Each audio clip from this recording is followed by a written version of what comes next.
goods. You want it. I didn't clean house. Of course, I never cleaned house much anyways, but I usually find where things are right away, and I don't know why I'm not finding where the ruling pens are. Boy, you look at the Milky Way and all you see is like a white sheet of paper.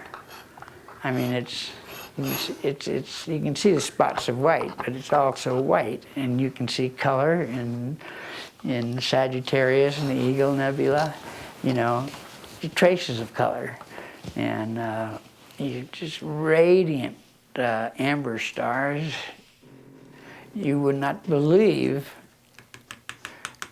the traffic jam up there of satellites, you know, of our satellites, and now, you know, all U.S. and Russian and Chinese satellites. You see these slow moving things, and they're always crisscrossing, you know, and they're coming down here and they're moving around here. And I've also seen things at night which I don't tell anybody about anymore. You know, weird things, strange things going in like a satellite, then stopping and turning, going in a different direction. Honest to God. In 1990, I wrote Mariah Carey a letter. I think it was on a rebound. I got a thank you from her, and that was about it. You know, no dates or anything. By the way, my granddaughter was 1 year old yesterday. I think calligraphy itself was something I was supposed to go through to get to where I'm going, and I don't think where I'm going is where I'm at now. I fell in love with Iowa City, or acclimated to the pace, which is not speed, but it was just in the personality. People smiled and talked. And in LA, when they do that, you run the other way. And so I got used to that. Just a whole different lifestyle. There's some people who are brought up in the big city and just can't leave it. My mother is allergic to grass. Anyways, look back, and everything I did, from writing poetry to coming to the writer's workshop and taking, and also in California, learning to fiddle with calligraphy, writing poems pretty, and things like that. And it turns out that Harry Duncan, who is a very big name in fine book editions, who's taught here, in those days, graduate students had to have minors, and he told me almost verbatim, he said, you know, Glenn, you'd better serve the future and yourself by writing things beautifully than by writing beautiful things. And I agreed with him, you know, and so I stuck with writing, learning calligraphy and studying for 20 years, you know, 7 to 8 hours a day.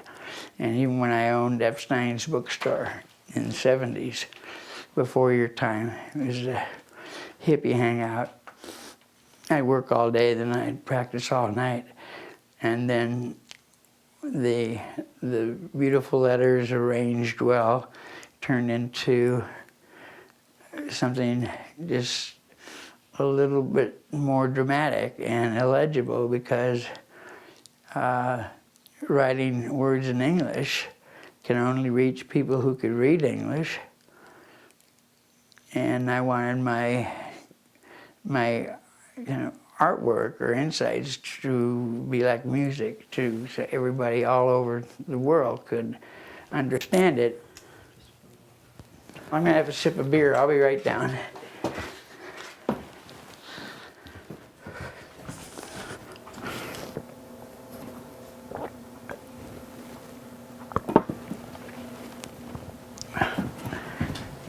Happy as you've been sad. You can't be one without the other. And most people are as sad as maybe bowling to 198, but their happiness is just having a barbecue on a Sunday, and there's nothing wrong with these people. There's some people who and artists are some of them, and you know, and daring people who have great heights, but they can only be measured by their depths. That's the only way they could be defined. And so I've had my share. I've had my share of both. I don't know, I'm still here after 23 years because I bicker with the university all the time. But they've got their name. You know, calligraphy is a small drop in a huge bucket, but I'm the best, you know, at what I do.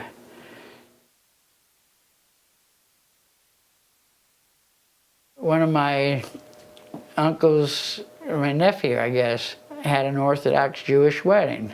It's a really weird kind of a wedding, but the girls go here and do things, the guys go here, and every guy puts their name in a hat, and if the groom ever gets in trouble, he picks out a hat and calls the person has to help. That's part of the deal.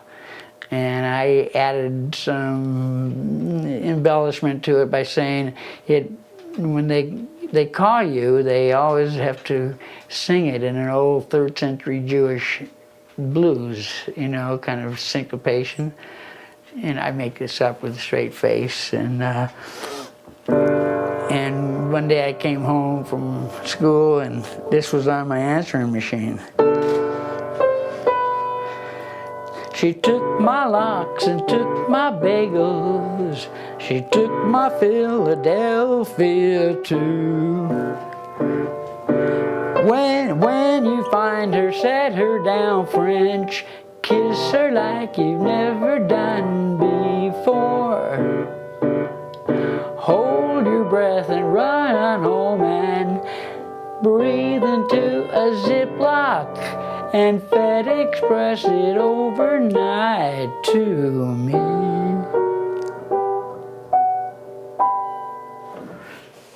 You know, and you know, when I haven't done it in a while, that's why, you know, because it's kind of a mess. But when I do it at little parties here and there, and people who aren't Jewish, they love it anyway. You know, French kiss her like you've never done before.